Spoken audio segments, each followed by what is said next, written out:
Hello, hello, hello. You're tuning to the episode of TheWunderkindShow. Today's second topic, we need trenches. Could Anthony Beckton be that piece? Look! Guys, somebody sent me, it was a while ago, I want to say about a month and a half ago, a prospect, and his name was Anthony Beckton. And I watched some tape before on him, and I said, okay, whatever. You know what I'm saying? Because I already knew I really wasn't locked into a lot of draft guys. So then I'm going to get more into it. And I started looking and started reviewing more and more tape. And I saw a guy with insane upside that you could probably plug in right now at offensive guard and be good. One, he's huge. Pause. You know what I'm saying? The man is absolutely a monster in size. Let me go check right now. Hold on. He's not small, like at all. We're talking like 6'6" or something like that. 340 pounds. Like he is a legit monster. And I was watching him anchor and do certain stuff like that. And I said, ooh. Now, he played mostly left tackle. But they're having him that he could start out, work his way from guard. He could be a very good guard, but he grew up playing, left tackle. And I watched him take people out of plays. Now, I know some of you guys have watched more draft prospects than I have. Tell me if I'm wrong on this. But he looks like a very good prospect. Now, mind you, I know I've done pretty well when I've said I think these guys are going to be really well in the NFL. Once again, if I'm looking at an offensive alignment, the one thing I look for more than anything else, he has to have the ability to blow guys off the line. That's the first thing I look at. Because a lot of times, guys are always, retreating. That's almost all the time offensive line. But because we're the Ravens, we have to have guys that can be road graders, that can mow the lawn, get these guys out of the way, get you off your spot. You know which way. We were in power. Me versus you. You know what we running.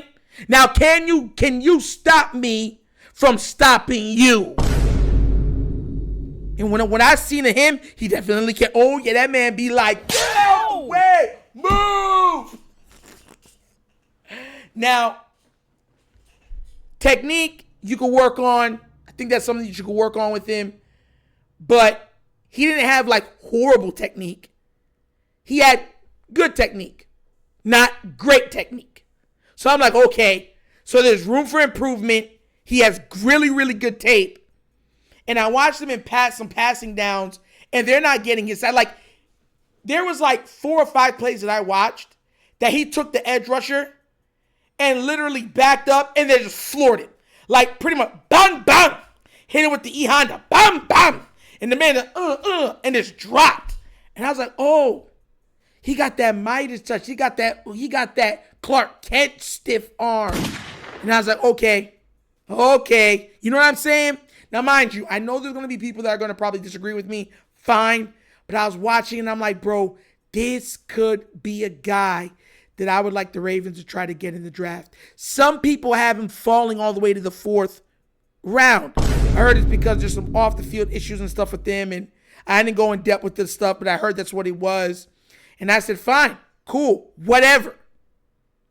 To get that level of talent in the 4th or 5th round, sign me up. Mind you, let me make sure that I do this so you guys know exactly what I'm saying, because I didn't tell you guys.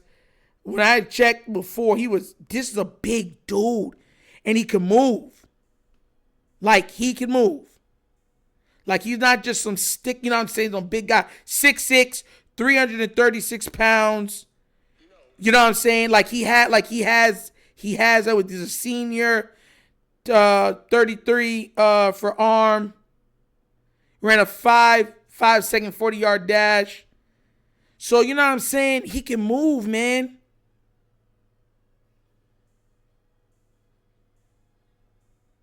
They're saying that Right now I'm looking at some of even that what they're saying for. They're just saying that he's projected a round 3 draft pick with what's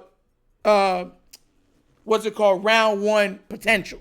So my thing is that makes perfect sense. Grab it. Now, will we? I don't know. Because once again, I told y'all, I have a feeling the Ravens are going to move back in this draft to acquire more draft picks.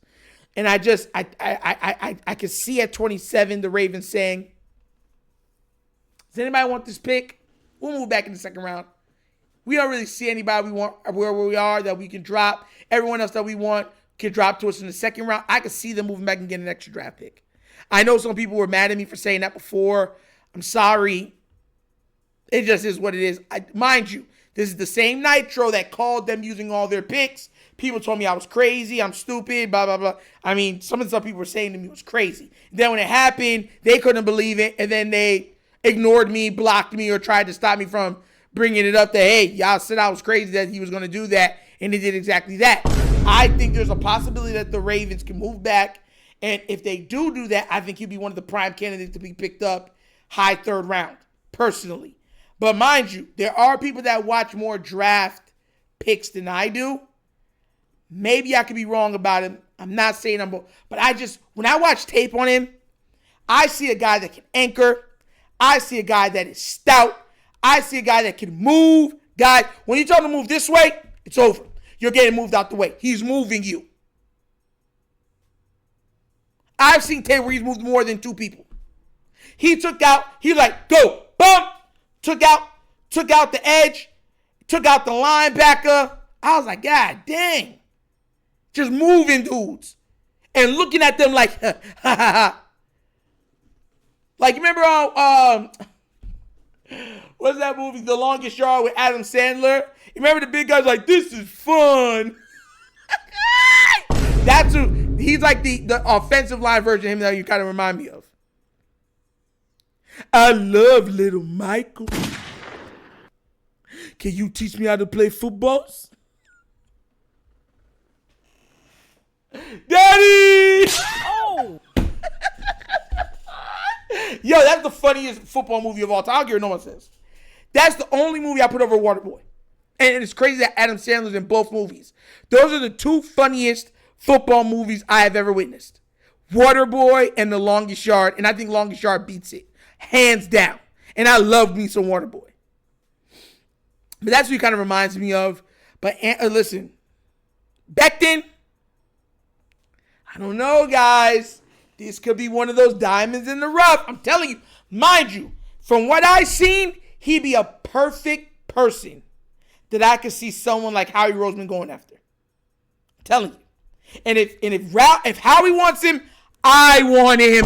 Just being real with y'all. Just being real. Matter of fact, y'all can tell me if I'm wrong or not, because I know there's going to be some people who be like, no, you know what you're looking at. Fine, no problem. We can debate about it in the comment section, you know what I'm saying? But as always, this episode of The Wunderkind Show. Thank you for watching. I know we get down, we have fun, and we laugh, but everything we talk about, we're doing what? Facts and truth.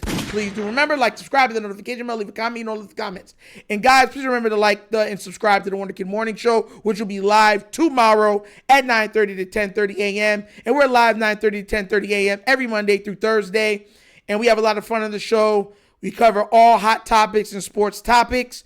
And at the end of every show, we have a little bit of nostalgia, put a smile on your face for the day. From the 80s, 90s, and early 2000s. Okay? So be there or be square. Okay? Also, if you'd like to donate to this channel, help out with equipment and stuff like that, bottom of the screen, QR code to a Cash App. Cash App located in the description of every video that we do. Name of it is money sign, The Wunderkind Show. Super easy. But that's the episode of The Wunderkind Show. This show is not just signing off. And as always, you know my slogan. Peace. And I am out of here. Huh? Yeah. Finish him, Daddy.